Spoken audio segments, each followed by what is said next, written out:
ng magulang, hirap din po ng mga bata. Bihira po ang nag-iibang linya. Kung driver ang tatay, pwede din maging driver ang mga anak. Tama po?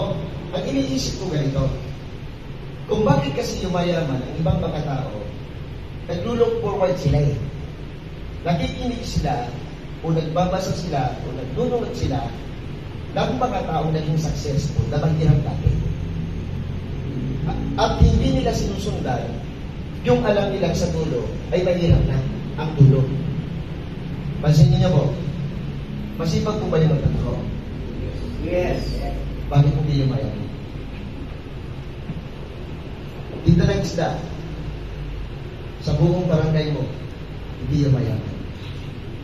Kasi po, ang tumatakbo sa kanila, sila mismong tao ang nagtatrabaho sa kanila. Dapat po ang tao, ang pera nagtatrabaho.